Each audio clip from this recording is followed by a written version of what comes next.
அரிசி பருப்பு விலை கூட தெரியாம புளி மூட்டை மாதிரி இருந்துகிட்டு சீரியல் பார்த்துட்டு இருக்குங்க. சீரியல். இதனாலதான் எங்க மாதிரி ஆளுங்க மாவாட்ட வேண்டியிருக்கு. அம்மா மாப்பிள்ளை ஏதோ இன்டர்வியூக்கு நானே வள்ளிக்கு என்னாச்சுன்னு ஒரே டென்ஷன்ல உட்காந்துட்டு இருக்கேன். போனா மட்டும் அப்படியே செலக்ட் ஆயிடுவாரா? எதுக்கு தேவையில்லாத அலைச்சல்? உனக்கு ஹெல்ப்ஃபுல்லா வச்சுக்கோ. எனக்கு ஹெல்ப்ஃபுல்லாவா? நானே வேலைக்கார மாதிரி இருக்கேன், எனக்கு இவன் ஹெல்ப்ஃபுல்லா? சரி மாவாட்டத்துக்கு வச்சுக்குவோம். இல்லத்த இந்த தடவை அதான் அம்மா சொல்றாங்கல்ல, பேசாம அப்படியே பண்ணுங்க. இன்ஜினியரிங் படிச்சா எப்படி வேலை கிடைக்கும்? இல்லத்த இந்த தடவை கண்டிப்பா எப்படியா நான் சால்ட் ஆயிருவேன். ஆமாமா, இந்த ஒரு தடவை இன்டர்வியூ எதையாவது கொடுத்து அனுப்பியா? வாடா வா, வந்து தொலைடா.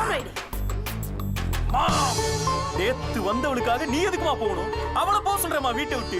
நீ போயிட்டா என்னை யாருமா பாத்துக்கிறது? இந்த மாதிரி பிரச்சனை வராம நான் பாத்துக்கிறேம்மா. இதுவே கடைசியா இருக்குமா? இங்க பாருடா, இதுதான் கடைசி. இன்னொரு முறை உன் பொண்டாட்டி ஏதோ பிரச்சனை பண்ணா அப்புறம் நான் இந்த அண்ணன் இல்லத்துல ஒரு நிமிஷம் கூட இருக்க மாட்டேன். உலகத்துல தாயோட பெரிய சக்தி எதுவும் இல்ல நிரூபிச்சிட்டமா. வைஃப் ஐயோ இவ பாத்துட்டாலே. நீ எங்கம்மா போறா? டேய் உங்க அம்மா மட்டும் தான் போறா, நான் போக மாட்டேனா? நானே போறேன். அட வைஃப், யார் வேணாமா? அட நில்லுங்கறல்ல.